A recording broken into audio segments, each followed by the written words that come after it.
En América Latina, uno de los temas importantes en Ecuador tiene que ver con la consulta popular y las 7 interrogantes, las 7 preguntas que ya ha mostrado el presidente Daniel Noboa.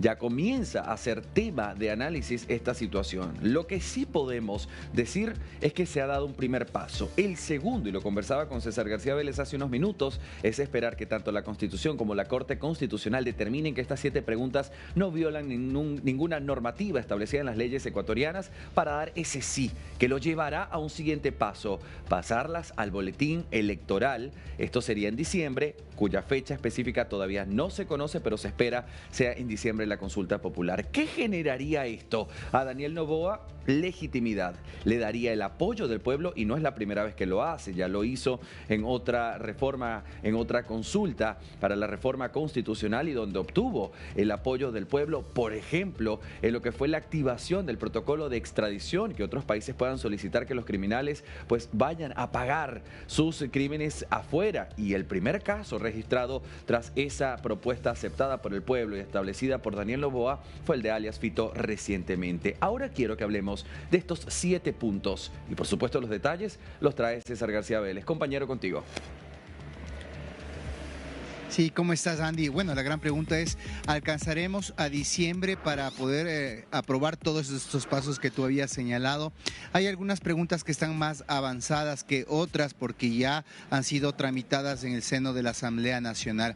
Comienzo con la primera pregunta que tiene que ver con el tema de las bases militares, algo que ya la Asamblea aprobó por mayoría, pero que ahora tiene que ser ratificado por el pueblo ecuatoriano. El presidente plantea eliminar la prohibición de bases militares extranjeras y ceder bases nacionales a fuerzas extranjeras, reformando la Constitución.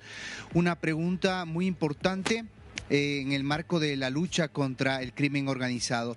La número 2, como tú ves, eliminar la obligación del Estado de financiar a las organizaciones políticas, reformando la Constitución. Esas 2 preguntas están bastante avanzadas, Andy, y creo que el pueblo ha tenido bastante tiempo para reflexionar. Serán 2 preguntas que seguramente el pueblo ecuatoriano pueda respaldarle al presidente de la República, tal y como tú señalas, pasó con el tema de la extradición.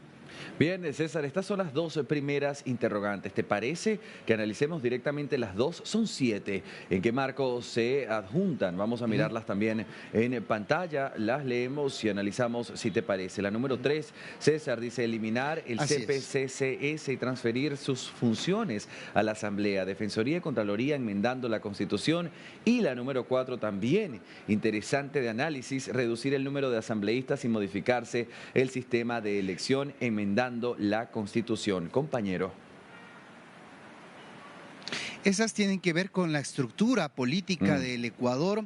Solo en el Ecuador tenemos un Consejo de Participación Ciudadana en toda Latinoamérica que elige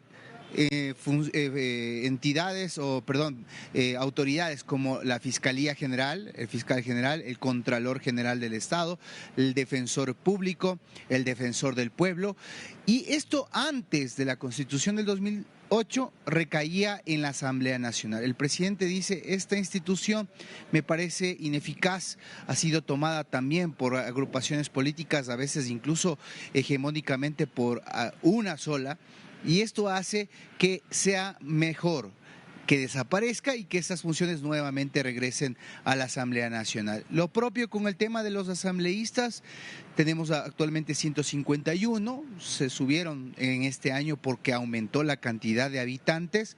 Lo que plantea el presidente es ser más eficiente. La vía ya lo veremos. ¿Cuál va a ser el mecanismo para elegir cuántos debe tener el Ecuador? Será subsiguiente a si el país dice sí o no en esta pregunta. Claro, y por supuesto después evaluar la metodología que se va a utilizar para hacer esta reducción, es decir, quiénes sí y si los demás que no queden, esto en el caso hipotético de que el pueblo ecuatoriano decida darle el sí en este punto y obtenerse la mayoría necesaria para aplicarse posteriormente, pues determinar qué va a pasar con ellos, una reubicación, estamos hablando de desempleo que se genera, son interrogantes prematuras de América Latina. Primero vamos a la al paso de que entren en el marco legal y el pueblo pueda votar por sí o por no. César, tenemos 2 más, de hecho 3 más para completar el grupo de 7. Las miramos en pantalla, la número 5 y la número 6. La 5 pregunta: permitir la contratación por horas en turismo, garantizando derechos laborales y respetando los adquiridos, enmendando la Constitución. Y la número 6, ¿está usted de acuerdo con que los jueces de la Corte Constitucional sean sujetos a juicio político, enmendando la Constitución según el anexo? Acá lo que nos hace hablar de la primera, César, que dista un poco de la segunda, es que habría que garantizar, ¿no?, el tema de los derechos de trabajo. Es decir, al contratarte por horas, da la sensación automáticamente que las empresas contratistas no van a velar por todos los derechos laborales, porque al ser por horas, pues no está como este compromiso a cuando estás en blanco con una jornada completa. Pero ¿qué dice Daniel Noboa al respecto, César? Bien, lo que busca el presidente es dinamizar la posibilidad de que más personas tengan trabajo. Esta pregunta ya la planteó el expresidente Guillermo Lasso y el pueblo dijo no. Por eso ahora viene una pregunta mesurada, es decir, lo suscribe al aspecto exclusivamente turístico y dice que van a tener garantía de que también van a ser afiliados a la Seguridad Social. Vamos a ver qué pasa, porque en realidad lo que vemos y prolifera en el país es el tema del subempleo. Muchas personas con sus propios negocios, en carritos sanducheros, haciendo lo que pueden para ganarse el día a día, y esas personas no gozan ni siquiera de una seguridad social. Vamos a ver si esto permite que muchas empresas puedan contratar a personas mediante esa modalidad en una industria que me parece no está siendo explotada en el Ecuador y tiene mucho potencial, como el turístico. La sexta que tú decías me parece central. Es la pregunta conceptual que impulsa esta consulta y viene a ser una especie de control de los jueces de la Corte Constitucional, que hoy por hoy no tienen ningún tipo de control, pero que han servido de un contrapeso político cuando hay excesos en varias instituciones o poderes del Estado que sobrepasan lo que la Constitución les permite. Vamos a ver qué dice el pueblo al respecto de esta polémica pregunta. Muy bien, César, y la séptima y última de este grupo de preguntas, de interrogantes, la miramos en pantalla, reza lo siguiente: ¿está de acuerdo con permitir salas de juego y casinos en hoteles 5 estrellas que pagarían un 25% de sus ventas al Estado para programas de lucha contra la desnutrición crónica infantil y alimentación escolar regulados por la ley? Por supuesto, ahí dentro de esta misma pregunta responde, ¿no?, a un interrogante: ¿qué va a pasar con este dinero recaudado en el caso de que los casinos sean permitidos en hoteles de alta categoría, de alta gama? ¿De qué manera se garantizaría, César, que eso recaudado vaya allí a los fondos que establece esta misma pregunta? Bueno, seguramente habrá también, igual que en las otras preguntas, que reformar ciertas leyes, si es que el pueblo dice sí o no, y de acuerdo a eso se canalizaría la...